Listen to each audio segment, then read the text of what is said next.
बोला बाबासाहेब. जय विजय.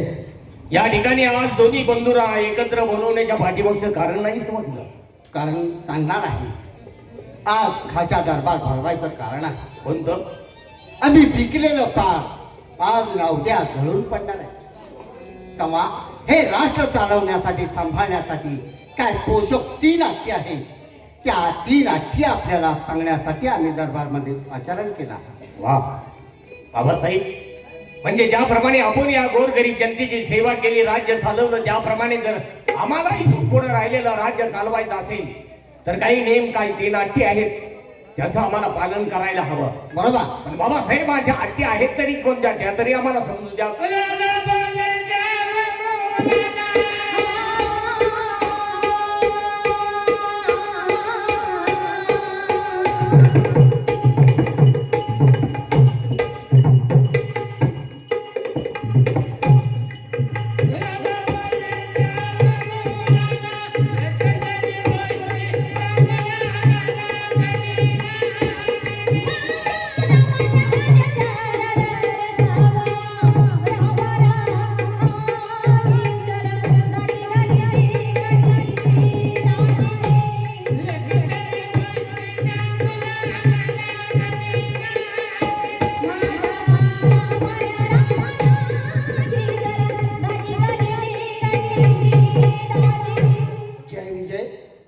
आमची पहिली अट आहे की मदिरा कोणीही प्राशन करायची नाही, म्हणजे दारू कुणीही प्यायची नाही. कारण दारू एक असं विष आहे. दारू पिणारा माणूस कधी कुठं वकल,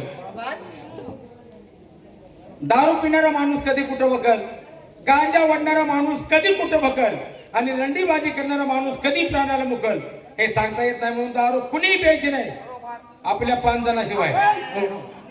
5 जणांनी त्याच्यावर बंदी घालायची म्हणतोय मी. आहे नाही? हा, दारू कुणी घालसान प्यायचीच नाही. बंदी कशी घालायची? बाबासाहेब, खरोखरच आपलं राज्य जर व्यवस्थित चालवायचं असेल तर पहिली अट खरोखरच सगळ्यांनाच मान्य केली पाहिजे. कारण दारू 2च शब्द आहेत. आपल्या राज्यात इतके मोठमोठे शास्त्रज्ञ जन्माला आले पण त्यांनाही अंत लागलेला नाही. या दारूचा उगम कुठे झाला आणि शेवट कुठे होणार आहे. कारण दारू ही नरक आहे, त्यात 9 सागराचा अर्क आहे. दारू ही नरक आहे, त्यात 9 सागराचा अर्क आहे. काढणारा धूर्त आहे तर पिणारा त्याच्यापेक्षाही शतमूर्ख आहे. म्हणून ही दारू आपल्या राज्यात हद्द पार झाली पाहिजे. कारण जोपर्यंत माणूस दारू पितोय तोपर्यंत ती योग्य आहे, पण ज्या दिवशी ती दारू आहे त्या माणसाला प्यायला सुरुवात करते त्यावेळी त्या मुलाबाळांचा प्रपंच, त्याचा प्रपंच रस्त्यावरती येत असतो. मुलं बाळ उघड्यावरती पडली जातात. तेव्हा ही दारू आपल्या राज्यात हद्दपार झाली पाहिजे. आम्हाला पहिली अट आपली बिनशर्त मान्य आहे. दाखलं पोरग चांगला आहे. शिकवणी सरळ बोल. अरे युवराज महाराज आहेत ते, मग त्यांचा आदर्श घ्या. हरामखोरानो, दारू म्हणजे तुम्हाला काय वाटलं? दारूने कित्येक संसार उद्ध्वस्त झाले. आता कळलं बघ. अरे दारू पिऊ नका. ते पहा, दारू पिऊ नका. त्याला कोणतर उचलून सावलीला ठेवा. दारू तिने सोडा टाकून पिली. सोडा टाकून हो. असं झालं नसतं. दारू पिऊ नका कोणी, कारण दारू म्हणजे विष आहे. तुला काय म्हणायचंय? तू कधी पेलास? दारूवाल्याच्या मातीला जातो का मी? काय सुधीत नसतोय ना, तुटी करून सुधीत नसतोय. बाबासाहेब, दारू म्हणजे दारू आमच्या आयुष्यात कधी सोडणार नाही, आणि दारू पेला जवळ सुद्धा जाणार नाही. दारू म्हणजे दारू आमच्या अंगात असं हे होत आहे. दारूचं नाव ऐकलं की तर पायाच्या मस्तकात जाते. नाही महाराजांचं चुकलं हो. दारू त्यांनी पेत नाही. आता 2 वर्ष झाले शांत आहे. हे काय 2 वर्ष म्हणजे हो, आता 2 बघताय तुम्ही आपल्या नगरीत कोणच पेत नाही. तसं नाही. हा, आम्ही स्वतःच सांगतो तुला, होय, दारू प्यायची नाही. दारू या राष्ट्रात अजिबात कुणी सुद्धा प्यायची नाही. दारू प्यायची नाही. हे आता तुम्हाला मान्य आहे का? दारू कुणी इथं पैकी नाही. जरा गड्याला आठ दमवते यार. आठ कमवायला लागल्या गॅप गॅप ठेवते यार. बहुतेक ही जरा गाठ मोठी आहे काही त्यावरचं दिसतोय जरा आपल्या अंगानं. काय म्हणजे तुम्हाला याद द्या मान्य आहे. खायला लय जरी म्हणजे पहिली अट्ट दोघांनाही मान्य आहे का? हो बाबासाहेब. काय हरकत नाही. आमची दुसरी अट्ट ती कोणती? पर स्त्री माते समान झाला. अरे वा. त्याला म्हणायचं म्हणजे काय पटलं आपल्याला परधन मानावे जैसे व मन. हा शब्द किती गोड आहे. ऐका रे ऐका परधन माणसावानी बोल मडकड. कळलं परधन मानावे जैसे व मन. असे असे दाखवा जरा. कळतं का? ओ मला कळलंय घरच्या घर लांबड धरायला ओ मन बे आहे ना आमने बे आता म्हणाय आपण व्यागाव परा करत नाही. परधन मानावे जैसे व मन पर श्री माते समान झाला. अरे वा. जर का त्या आली चालून तर धरावे तिचे दोन्ही काय अहो, खाली हात घेऊन तर दम निघतो का नाही. नाक लाग लाग लाग ना कुठाय आयला पार्ट फिरायला लागलं माझं. भारेकरी हा? खाली असतात चरण, वरती असतं ते मरण. आता मला एवढं साधं कळत नाही का. बाबासाहेब मला म्हणला तू बाबासाहेब आहेस का लगे? तोंड दिसते आहे. बस की बस. माणूस म्हणून जन्माला आलेल्या माणसानं जीवनाचं जर सार्थक करून घ्यायचं असेल तर या दोन गोष्टीच्या माणसानं जीवनात काटेकोरपणानं पालन केलं पाहिजे तरच तो माणूस म्हणून जन्माला आलेलं त्याच्या जीवनाचं सार्थक होत असतं. एक दारू आणि दुसरी म्हणजे रंडीबाजी. आपण सांगितलं परस्त्री माते समान माना. योग्य आहे बाबासाहेब. आपली स्वतःची पत्नी सोडून या भूतलावर दिसणाऱ्या प्रत्येक स्त्री जातीला माता माऊली समजून या समाजामध्ये माणसानं वावरण्याचा प्रयत्न केला तर कधीच कुठं अन्याय अत्याचार बलात्कारासारखे प्रकार घडणार नाही. माणसानं समोरच्या व्यक्तीकडे पाहत असताना नेहमी नजर झुकलेली असली पाहिजे तरच तो माणूस म्हणून जन्माला आलेलं त्याच्या जीवनाचं सार्थक होत असतं. बाबासाहेब आपली दुसरी अट आम्हाला बिनशर्त मान्य आहे. दाखला पोरगा चांगला आहे बा. काय पोरगा काढलाय राव. काय काय ना महाराज म्हणते परस्त्री माते समान जा. बरोबर आहे. बाई ठेवायची नाही. परस्त्री खरं खरं माझ्याकडे काय बोलतोस? नव सांगितलंय सांभाळा. अरे बरोबर आहे. बाई ठेवणार. परस्त्री माते समान जाणं कसं पाय म्हटलंय मग? बाई ठेवायची नाही. अरे हरामखोरा मी तेच सांगतोय. 3 महिने झालं घरला गेली का मी. का बरं? काय सांगतात महाराज? बाई ठेवायची नाही. म्हणून गेलो नाही 3 महिने.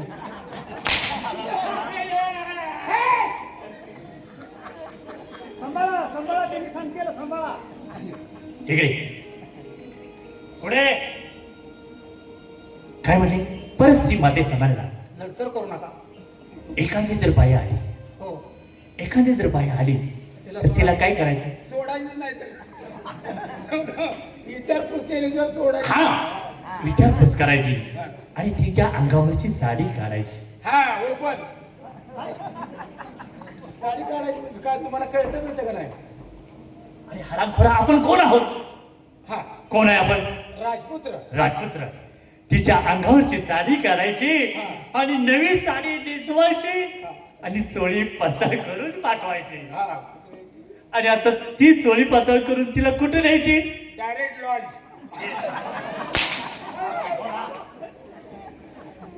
एवढं करून लॉजवर येतोस का? आम्हाला माहित आहे. एवढं करून पुन्हा लॉस ऊस मोकळं जायचं. आणि तिच्या घरी पाठवायची. मी म्हणतोय ना काय सांगताय? बाबासाहेब, ही दुसरी अट आम्हाला सुद्धा मान्य. जरा आठ दमवते ह्या पोराला. ह्या पोराला आठ दमवते. इथे एक काम करतोस का हा.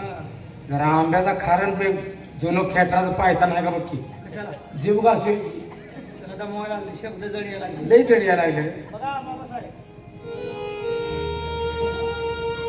म्हणजे तुम्हाला दोघांनाही दोन्ही अट्टी मंजूर आहेत का? हो बाबासाहेब.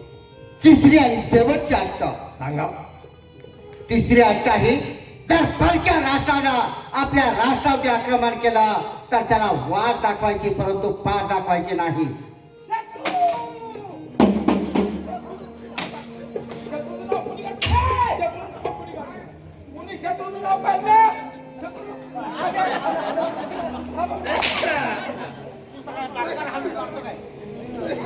वाद होतोय काय?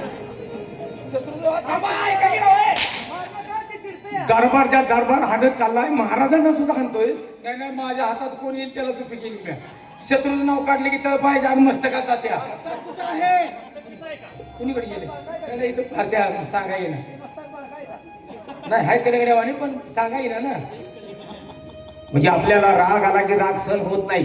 शत्रूचं नाव काढल्यावर माझी तळ पाहिजे मस्तकात गेली. काय करणार आहे आपण? महाराजे, आपलं राष्ट्र छोटा म्हणून परक्या राष्ट्रात जर आपल्या राष्ट्रावरती आक्रमण केलंच हे तुमचे दोन मलखांब लढतीलच. पण आम्ही दोघ जण फादर, आम्ही काय मेलेलं दुधाची आई पिलू नाही. अरे मेलेली आई उलटाय लागलास, मेलेल्या आईचं दूध. हा हा हा हा, असं ही रागण असं होत्या. जोपर्यंत आमच्या रक्तात मनकट आहे. रताळाचा पाला आणू, मनकटात रक्त. मग बघा तुमची तुम्ही. बाबासाहेब, शत्रूचं नाव घातच का चित्ताळ पाहिजे मस्तकाला जाते. जरी आपलं राज्य छोटंच असलं तर या राज्याला थोपून धरणारे दोन पुत्र तुमच्या पोटी आहेत. छातीची ढाल आणि मनगटाची समशेर करून येणाऱ्या शत्रूंना थोपून धरण्याची ताकद आमच्यात आहे. ज्याप्रमाणे एखाद्या मेंढराच्या कळपात लांडगा शिरावा आणि त्यावेळी मेंढराची दादागिरी व्हावी, त्याचप्रमाणे येणाऱ्या शत्रूच्या कळपात शिरून त्यांना त्यांची वाट दाखवीन. पण आम्ही आमची कदाचित वाट दाखवणार नाही, आमचा तुम्हाला शब्द आहे. भारेगिरी, शत्रू शत्रू शत्रू कोण आम्ही? पुढे. आणि तुला सांगतोय ना, शत्रू हा. शत्रू म्हटलं म्हणजे हे जर आपलं टाळकं फिरलं ना, हा. हे जर टाळकं फिरलं, शत्रू शत्रू शत्रू. हे माझ्या वागा नाही कोण गाव म्हणा की हानागरी बसवी. शत्रूची जानातीन कशी करणार हे तुला मी सांगितलं. आज सांगायला लागलाय का माझं मड पाडायला लागलाय. बाबासाहेब, पारख्या शत्रू जर आमच्यावर चाल केली हा. तर असं तसं नाही, हा. त्याला एकाच सोबत वाट दाखवीन. पाठ कधी दाखवणार नाही. याला पोरगा कळवणीला चांगला आहे बघा. दोन आटी जरा जाचली पण तिसरी आट सफाई गेली. चांगला आहे चांगला आहे. या 3 अटीचं जर आपण पालन केलं तर जीवनामध्ये कधी अपयशी ठरणार नाही तुम्ही. हो बाबासाहेब. आणि त्याशिवाय अजून एक महत्वाची सूचना देतो आहे. प्रत्येक वर्षी आपल्या गाव देवीचा उत्सव आपण साजरा करतो. तोच उत्सव आता 2 दिवसानंतर चालू होणार आहे. आयला पण उद्या बँडवाली जरा लवकर येणार नाही तो. मग रे, त्याची जरा शंका आहेच. बँडवाले उद्या लेट देणार आहे. अरे पण का तिकडे झालं की मग कसं मला तर कसं माहिती, मला त्यांचा फोन आला नाही.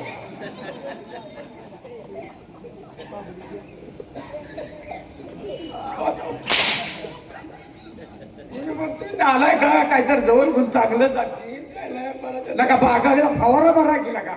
मला फोन आला आता बरे फोन आला होता. माझं त्यांचं कसं काय करावं बाग ते लवकर येणार आहे. पुन्हा एक दिली तर आहे का? हाली की ऊन केला शेंगाला. आणि मग बँडवाला दिसतो का रे? आम्ही बँडच्या ताब्यात असतोय का रे? हे आमचा पोशाख कसा वाटतोय तुला?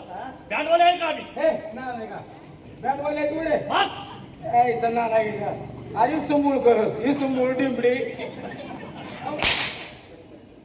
त्या कपड्यावर असं वाटतं का नाही सांगा बरं. अरे हा राज दरबारचा पेहराव आहे. आणि महाराजांचं बघ. गोंधळी उभा राहिला ना. आहे तुला एका माणसातलं वाद्यातलं काहीच कळत नाही. गोंधळ्याचे कपडे घालते तुझे कोणत्याचे कपडे आहेत का? नाला कुठला वाद्यावर आपले वाद्य वाजवून दाखवतो. आम्ही सिंग वाजवतो काय? मला काय कळलं नाही यातलं. बाबासाहेब, म्हणजे गाव देवीची यात्रा आहे. त्या यात्रेमध्ये आपला बंदोबस्त हवा आहे अशी आपली अपेक्षा आहे. तुमच्या दोघांचाही बंदोबस्त हवा. काळजी करू नका. गोर गरिबांना, लहानापासून थोरापर्यंत आणि गरिबापासून श्रीमंतापर्यंत व्यवस्थित दर्शन भेटेल याची व्यवस्था तुम्ही करा. काळजी करू नका. आपल्या दिलेल्या आज्ञेचं पालन आम्ही व्यवस्थित करू. आणि पालखी सोहळ्यामध्ये अनुचित प्रकार घडेल अशी कोणतीही गोष्ट घडू देऊ नका. म्हणजे झाला येऊ आम्ही.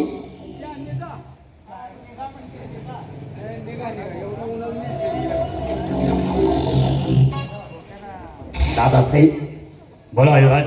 बाबासाहेबांनी सांगितलेल्या तिन्ही अटी तिन्ही नियमाचं योग्य रीतीने पालन करणं आपल्या दोघांचंही कर्तव्य आहे. बरोबर. दोघांचं म्हणण्यापेक्षा माझ्यापेक्षा जास्त कर्तव्य आहे ते तुमचं. ठीक आहे. कारण किती केलं तरी आज तुम्ही आमचे वडील बंधू आहात. आज ना उद्या या संपूर्ण राज्याचा कारभार प्रथम आपल्या हाती येणार आहे.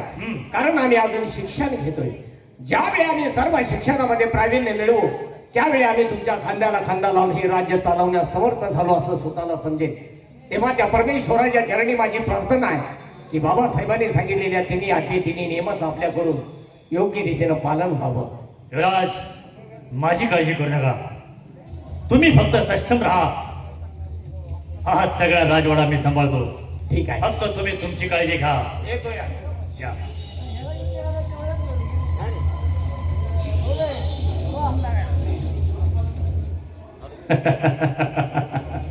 दारू कोणी प्यायची नाही. दारू कोणी प्यायची नाही. पर स्त्री माती समान जाण.